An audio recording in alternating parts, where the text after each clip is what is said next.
Cette semaine à Infomag, début de la 32e campagne de Nez Rouge en Outaouais. Des organismes communautaires revendiquent leur autonomie et des bénévoles viennent en aide à Hélène Carrière-Martel.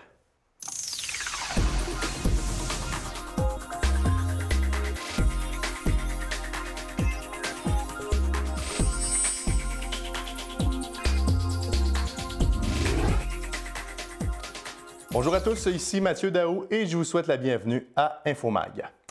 Le coup d'envoi a été donné à la 32e campagne d'opération Nez Rouge en Outaouais. Du 25 novembre au 31 décembre, les automobilistes qui ne se sentent pas en état de conduire leur véhicule auront une option supplémentaire pour rentrer chez eux en toute sécurité.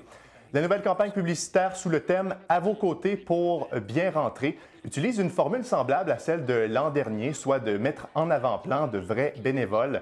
On peut voir dans cette pub 3 équipes qui accomplissent une série de jeux liés à une soirée de raccompagnement typique. Opération Nez Rouge répondra aux appels de Gatineau, de la MRC des collines de l'Outaouais et aussi de certains secteurs de la ville d'Ottawa. La conseillère en sécurité routière pour la sécurité d'assurance automobile du Québec, Mireille Laforge, nous parle du partenariat avec Nez Rouge et de l'alcool au volant. Depuis maintenant 33 ans, nous avons le même discours. Quand on boit, on ne conduit pas. À toutes les années, Opération Nez Rouge lance une formidable opération de prévention. Et à chaque année, la Société de l'assurance automobile est fière de l'accompagner. C'est d'ailleurs pourquoi nous venons de signer une nouvelle entente de 3 ans d'une valeur d'1 600 000 $. On se rappellera que l'alcool au volant est l'une des principales causes d'accidents au Québec, avec une moyenne annuelle de 140 décès et de 340 blessés graves. Et ce, même s'il y a un fort consensus social sur la question. En effet, 98 % de la population estime qu'il n'y a aucune excuse pour conduire avec les facultés affaiblies. Par ailleurs, si vous êtes intéressé à devenir bénévole, vous devez compléter le formulaire d'inscription en ligne au opérationnezrouge.com. Le numéro pour rejoindre Opération Nez Rouge d'Outaouais est toujours le même, soit le 819-771-2886. La campagne « Encouragez-vous » ou plutôt « Engagez-vous » oui, pour le communautaire est commencée partout au Québec depuis dimanche dernier. L'objectif de ce mouvement est de lutter pour la reconnaissance, le financement et l'autonomie des 4000 organismes du Réseau québécois de l'action communautaire autonome. Dans le cadre de la semaine d'action du 7 au 9 novembre, quelques personnes étaient présentes lundi à l'intersection de la rue McLaren-Est et de l'avenue de Buckingham. La CDC Rond-Point, le centre actuel, la maison d'hébergement pour elle des Deux-Vallées et la Mie de l'Entraide ont notamment pris part au piquetage. Les organismes ont également déposé une liste de revendications au député de Papineau, Alexandre Iraca. On écoute la directrice de la CDC Rond-Point, Sylvie Filliot, qui nous explique pourquoi les organismes ont brandi leur pancarte cette semaine. C'est certain que là, la campagne unitaire « Engagez-vous pour le communautaire », c'est qu'on demande le financement à la mission, donc d'arrêter de nous donner de l'argent toujours pour des projets. Donc ça amplifie toutes les demandes de subventions, les redditions de comptes, etc., etc. On demande aussi de respecter notre autonomie. On est des organismes action communautaire autonomes, donc on revendique notre autonomie aussi à travers les actions que l'on fait dans notre communauté. La justice sociale, c'est sûr que le financement, bon, écoute, on n'a jamais assez d'argent pour toutes les actions qu'on voudrait faire, mais c'est pas la seule revendication aujourd'hui qu'on fait. On est plutôt solidaires, tout le monde ensemble, de dire, écoutez, les organismes communautaires, on est là, on est ensemble, on fait une job sur le terrain pour les plus démunis. S'il vous plaît, reconnaissez notre travail et le rémunérer en fonction du travail que l'on fait aussi. Le mardi 8 novembre, une table ronde au sujet de l'impact de l'action communautaire autonome et un 5 à 7 avait lieu à la maison de la famille Vallée de la Lièvre. Par ailleurs, tous les organismes communautaires de la province étaient invités à interrompre leurs activités mardi et mercredi. Maintenant, le pub Windsor de Buckingham a été victime d'un vol à main armée le lundi 7 novembre vers 20h30. C'est un homme qui serait entré dans le commerce et aurait prétexté vouloir faire un appel téléphonique. Il a ensuite pointé une arme en demandant le contenu de la caisse enregistreuse. C'est environ 1 000 $ qui ont été volés. L'individu aurait pris par la suite la fuite à bord d'une Mazda 3 de couleur foncée avec un support sur le capot. 3 personnes se trouvaient à l'intérieur du bar au moment du vol, dont la serveuse, son conjoint et un client. Les policiers étaient sur place pour relever plutôt les empreintes là, sur le téléphone et la caisse enregistreuse. Toute personne qui aurait des renseignements au sujet de ce vol est invitée à communiquer avec le service de police de la ville de Gatineau, oui, ou sinon directement au pub Windsor en composant le 819-986-5681. L'homme de 59 ans arrêté la semaine dernière est soupçonné d'avoir vendu de la drogue à des élèves de l'école secondaire Hormidas-Gamelin se retrouve encore sous les projecteurs. TC Média a appris cette semaine qu'un enfant de 3 ans qui se trouvait sous la supervision de James Deneau aurait ingéré un comprimé de speed au début du mois de septembre dernier. Ce sont des membres de la famille qui auraient constaté que le bambin présentait un comportement très inhabituel. Des analyses sanguines ont finalement confirmé qu'il avait bel et bien été intoxiqué par de la méthamphétamine. Aucune accusation criminelle n'a encore été portée contre l'homme, mais une enquête pour faire la lumière sur cette affaire a été déclenchée.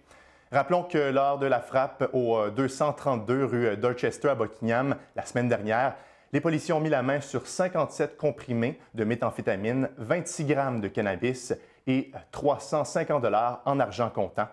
La résidence se trouve en face de l'école primaire du Boisé et à 400 mètres de l'école secondaire Hormidas-Gamelin. Un organisme de l'Ange gardien a décidé de venir en aide à Hélène Carrière-Martel, cette citoyenne de Buckingham qui a fait un appel à l'aide à la population la semaine dernière sur nos ondes.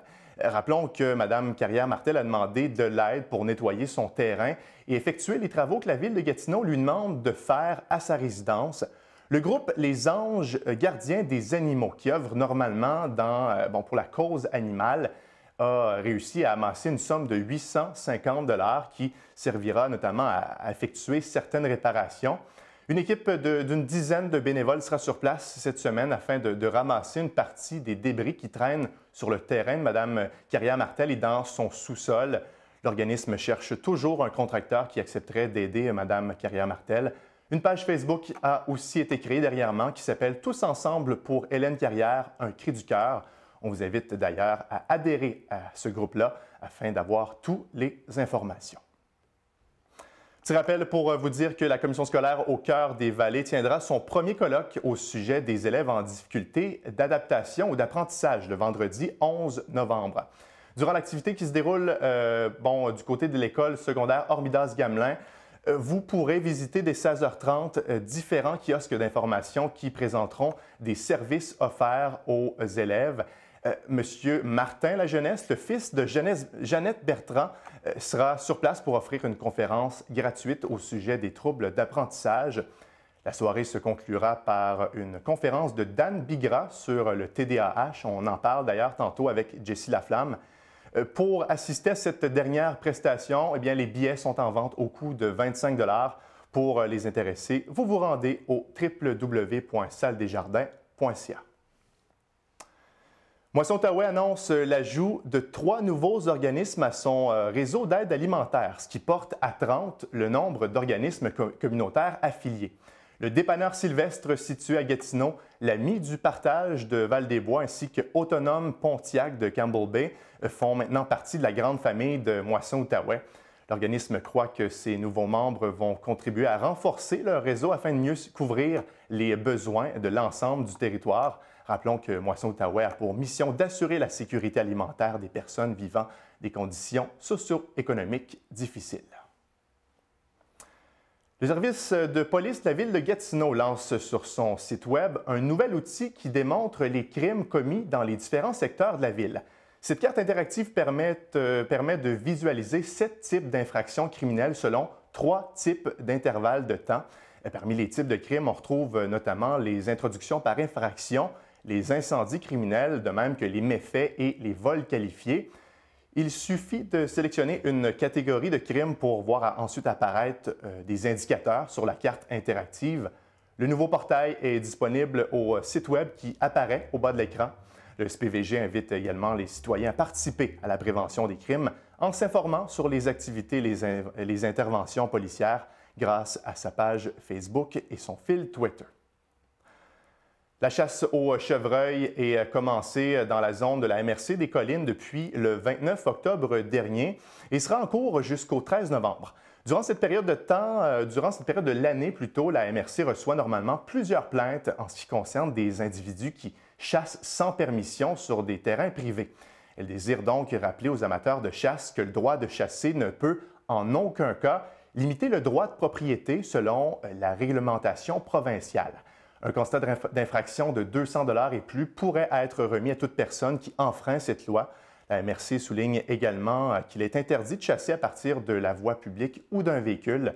Pour effectuer une plainte ou une dénonciation en matière de non-respect du règlement de la chasse, la population est invitée à communiquer avec les agents de conservation de faune au 1-800-463-2191.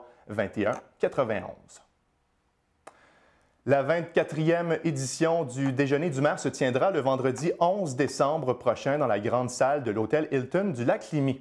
L'activité conçue pour appuyer le travail de la Société Saint-Vincent-de-Paul est devenue au fil des années une activité d'envergure appelée le Grand Partage de Noël. L'objectif est de confectionner et distribuer le plus grand nombre de paniers de Noël possible aux gens dans le besoin.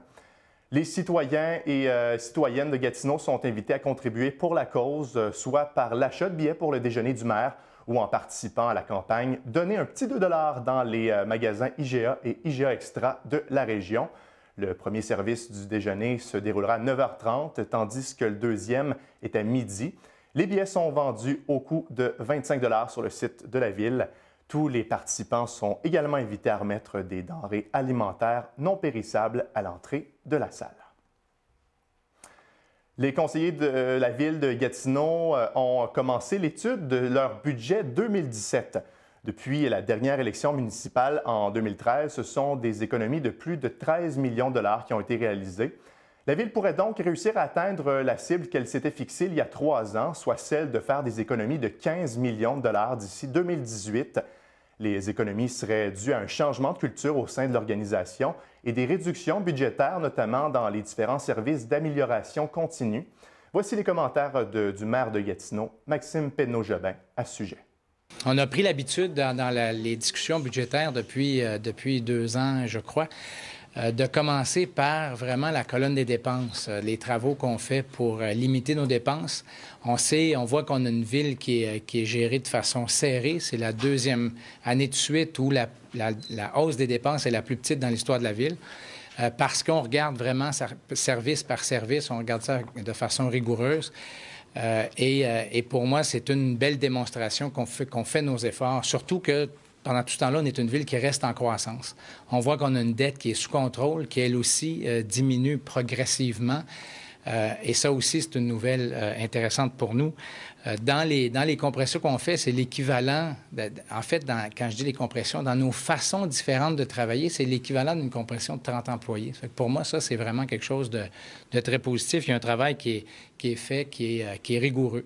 Rappelons qu'en octobre dernier, le conseil municipal indiquait que l'impôt foncier serait maintenu à 1,9 % et que s'ajouterait à ça la taxe de 1 % dédiée aux infrastructures.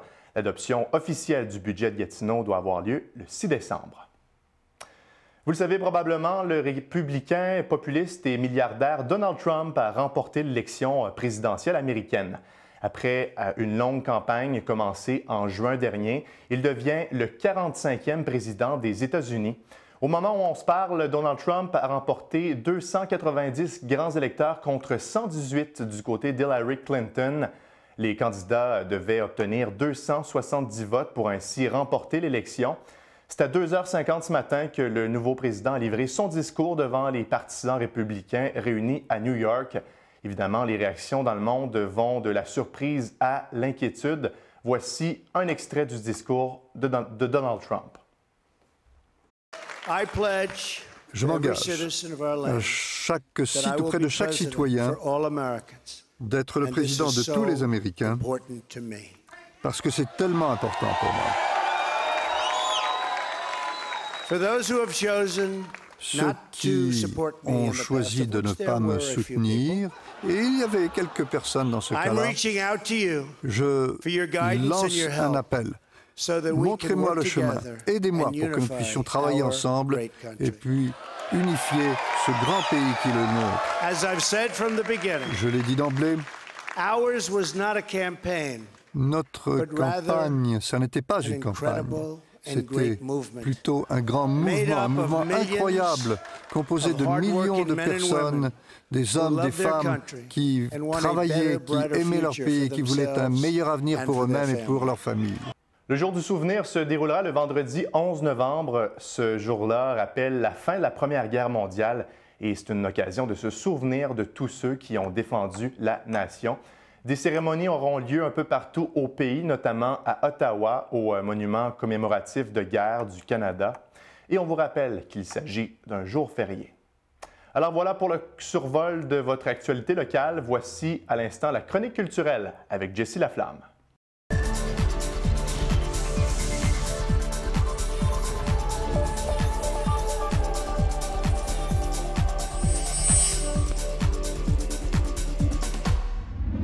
Jessie Laflamme, bonjour.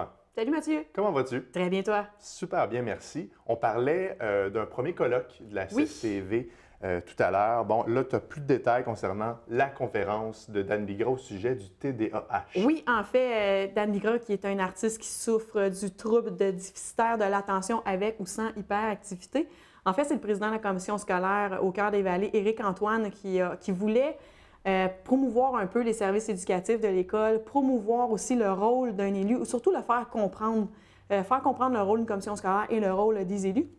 Il a donc décidé d'organiser un colloque en collaboration avec les services éducatifs de la CSCV et il voulait avoir un artiste comme Dan Bigra qui peut donner une conférence pour donner de l'espoir à ces jeunes-là, leur dire que si on met des efforts, bien, on peut réussir quand même si on est TDAH. Et en même temps, c'est une occasion extraordinaire pour les 45 musiciens de l'harmonie Contretemps de l'école secondaire Midas-Gamelin qui vont jouer une pièce avec Dan Bigra. Pour l'enseignante Sonia Ouellette, c'est une expérience extraordinaire parce qu'ils vont vivre une expérience professionnelle sur scène avec un artiste professionnel. Et en plus, ils joueront une pièce seule, sans Dan Bigra. Et aussi, ce sera une espèce de pratique pour eux, si on peut dire, parce que leur spectacle de Noël s'en vient le 16 décembre.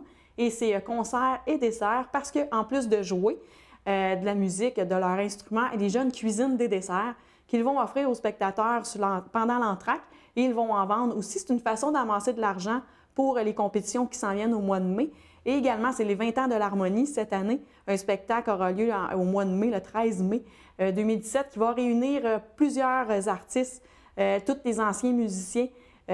En fait, Sonia Ouellette aimerait qu'il y en ait au moins une centaine, mais idéalement plus. Et donc, c'est possible pour les anciens musiciens de ESHG de visiter la page Facebook de l'harmonie. De la belle visite qu'on va avoir ici à Buckingham du côté de la librairie Rosemary ce week-end. Oui, le maître de l'horreur québécois, Patrick Sénécal, sera de passage de midi à 14 h à la librairie Rosemary dans le cadre de la tournée provinciale des auteurs se font libraires.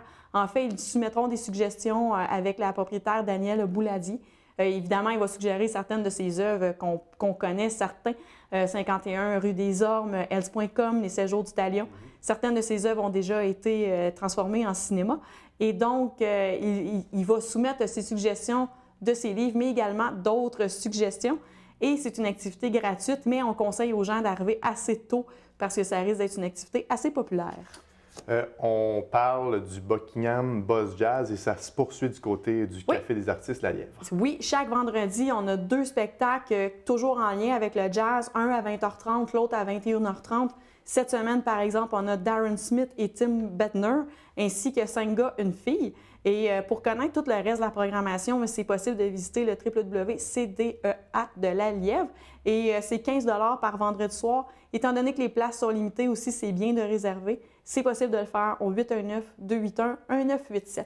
Et c'est possible aussi, Jessie, de voir des œuvres au Café des artistes. Oui, comme chaque mois, on a toujours un artiste qui expose. Cette fois-ci, c'est Diane Desjardins-Watson. C'est une enseignante à la retraite depuis 5 ans qui se passionne pour l'art et elle fait des faux vitrails et de l'acrylique. Son exposition se déroule jusqu'au 26 novembre et pour elle, elle aime jouer avec les couleurs comme le vent joue avec le cerf-volant. C'est un rendez-vous. Oui. Il y a un spectacle qui est organisé pour ramasser des fonds pour la Fondation Santé Papineau. Oui. Exactement. En fait, c'est Irvin Blais, qui est chanteur gaspésien très connu, qui a fait 11 albums en 13 ans. Il sera de passage à la salle des Chevaliers de Colomb les 18 et 19 novembre pour ramasser des fonds justement pour la Fondation Santé Papineau. Et il jouera surtout des pièces de ses 2 derniers derniers albums qui sont pour la musique et les incontournables. Et particularité de cet artiste, c'est qu'il sera à la porte avant le spectacle pour saluer les gens, leur dire merci de s'être déplacé. Pour lui, c'est super important. Donc, rendez-vous à ne pas manquer. Le 19 novembre, par exemple, c'est déjà complet, mais il reste des billets pour le 18 novembre. Et en terminant, Jessie, il y a un spectacle pour enfants qui va se dérouler du côté de la salle des Jardins. Oui, c'est Théo et le concert Zoorock. Théo est la marionnette aux cheveux orange qu'on peut voir à Youpa. Et il sera accompagné de sa cousine Zoé, qui doit préparer un spectacle à l'école sur le zoo. Et donc, elle incite les gens à faire des bruits d'animaux. Pour ce qui est de Théo, lui, il a découvert qu'il est possible de faire du bruit avec différents objets du quotidien.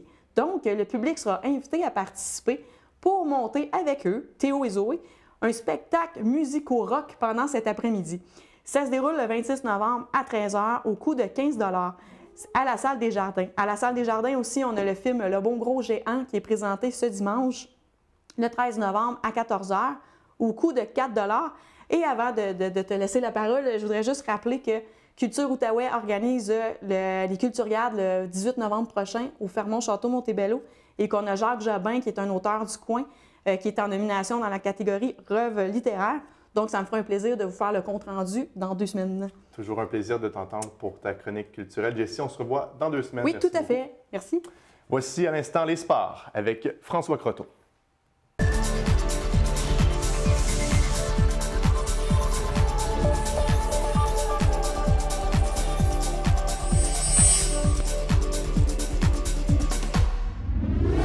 François, tu me sembles être quelqu'un qui pourrait me parler de sport. Est-ce que je me trompe? Ah, bien, effectivement. Donc, on va le faire à l'instant. Oui. Grosse fin de semaine.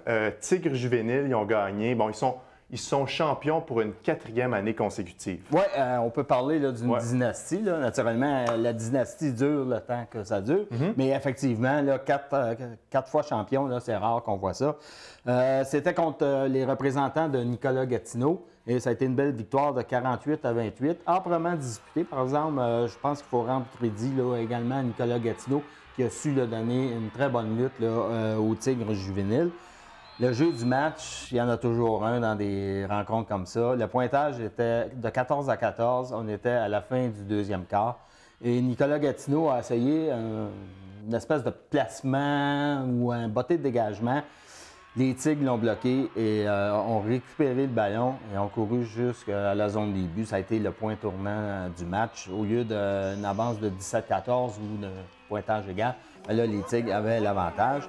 Et écoutez, ça ne se termine pas là pour les Tigres parce qu'ils vont participer au Bol d'Or qui va avoir lieu samedi, le 19 novembre. C'est contre les représentants du Lac-Saint-Louis, mais ce qui est intéressant, c'est que ça va avoir lieu ici même, à l'école secondaire Hormidas-Gamelin. Donc, le 19 novembre, vous pouvez mettre ça au calendrier.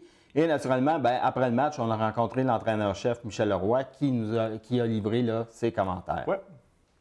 Je dois vous avouer qu'on est super content de la victoire. On jouait très nerveusement au début de la game. Je pense que ça fait longtemps que je n'ai pas été nerveux comme ça avant un match. Même à partir de mercredi, j'étais plus parlable. Là. Je pense que ça s'est ressenti un peu sur le banc aussi. On a joué nerveusement, mais après ça, on a changé un peu le momentum. Mais écoute, tout le crédit vient aux autres qui ont arrivé ici très, très préparés. Ils étaient prêts à gagner, ils étaient prêts à jouer.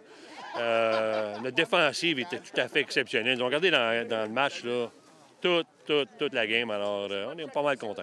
Je pense que quand ils ont bloqué le botté de dégagement, c'était quand même un revirement. Je pense que tu as vu le feeling changer sur le banc. Là.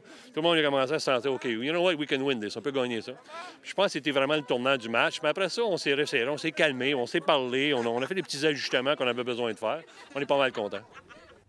Et François, tu nous parles également de la finale cadet. Oui, effectivement. Puis ça mettait aux prises les 2 mêmes équipes, les Tigres et le Phoenix. Malgré un bon départ dans cette joute, les cadets se sont inclinés 44-13. Ils menaient par 13-0, mais c'est 44 points sans riposte là, que le Phoenix a réalisé. Donc, ce sont eux qui sont les champions là, au niveau cadet. Ce qui augure bien pour Nicolas Gatineau, c'est que le noyau du groupe cadet en est à sa dernière saison. Donc, ils vont monter juvénile. Ils espèrent bien faire la lutte là, aux Tigres pour leur empêcher un 5e championnat de suite. Et du côté du hockey, les Flames perdent à nouveau, mais le pointage se resserre. Oui, effectivement. Là, il y avait 2 matchs en fin de semaine, en fin de semaine dernière. Un sur la route vendredi soir à Saint-Léonard. Ils ont perdu par la marge d'un seul but. Donc, puis Saint-Léonard, c'est quand même une équipe qui se démarque cette année. Et dimanche après-midi, ils étaient de retour au centre sportif et puis c'était contre Princeville. Ce fut un excellent match. Les Flames l'ont échappé là, en fusillade, puis rendu là, naturellement, ça va d'un côté ou de l'autre. Comme je l'ai dit, là, ça a été peut-être le meilleur match qu'on a eu la chance de voir là, cette année. Il y avait également une bonne foule. On sait qu'on avait demandé aux spectateurs de se manifester, de venir encourager l'équipe. Les gens là, de Buckingham ont bien répondu. Malheureusement, c'est encore 2 défaites. Il commence à se faire un peu tard là, du côté des Flames. Il va falloir réellement un coup de barre marqué si on veut là, avoir la chance de faire les éliminatoires cette saison. Il y a aussi les Intrépides, de même que les Olympiques, qui en arrachent également. Effectivement, puis on peut mettre les Flames là-dedans. Là. C'est le dénominateur commun à l'heure actuelle, c'est que les 3 équipes sont en dernière position. C'est des années difficiles. Du côté des Olympiques, c'est la transition de l'époque Benoît Groulx. Du côté de l'Intrépide, on ne semble pas être capable de répéter les exploits l'an dernier. Et puis les Flames, on le sait, là, c'est un mauvais début de saison. On n'a simplement qu'une seule défaite. Je ne sais pas s'il y a une maladie pour les clubs élites là, dans la région, mais ça ne va pas bien à ce début de saison. On parle de boxe, François, et ça va cogner dur à Gatineau, c'est le cas de le dire. Oui, effectivement, il y a des événements qui s'en viennent. Et pas plus tard que dimanche 13 novembre, il y a un gala de kickboxing au Palais des Congrès dans le secteur Hall. C'est Benoît Ladouceur qui va... c'est un match de championnat qui rencontre le Suisse Sébastien Beauzonnet. Et pour ceux que ça intéresse, là, Benoît Ladouceur, c'est le protégé de Jean-Yves Thériault. Alors, ceux qui connaissent un peu le kickboxing, ça a été la grosse étoile là, ici au Québec dans les années 80-90, je peux dire. Alors ça, c'est à voir. Il y a du côté aussi du club BG de Buckingham qui organise son gala de boxe qui va avoir lieu le 10 décembre prochain à la salle des Chevaliers. Il va y avoir beaucoup de boxeurs locaux, naturellement, et c'est une très belle carte selon Marcelin Gaumont. Et je rappelle aussi, le 23 décembre, il y a le groupe Gym là, qui organise une carte aussi, un gala du côté du Casino du Lac-Limé. Danick Croteau, on sait, c'est le pugiliste de Buckingham. Il va être en sous-carte qui présente un combat qui met en vedette Alex Beterbiev. C'est 3 dates à retenir du côté de la boxe. Et vite fait, il sera bientôt possible de faire du patinage en forêt. Oui, c'est un peu loin. C'est du côté du lac des Loups, mais c'est un propriétaire qui a un grand terrain. Il a décidé d'aménager une patinoire en forêt là, d'une distance de 3 km. Ça, tant qu'à moi, c'est excellent. Ça vaut 100 fois mieux que tourner en rond tout le temps sur une glace d'aréna. Alors peut-être là, du lac des Loups, quelque chose à voir cette année. Merci François. Ça m'a fait plaisir. On se retrouve la semaine prochaine. Au revoir.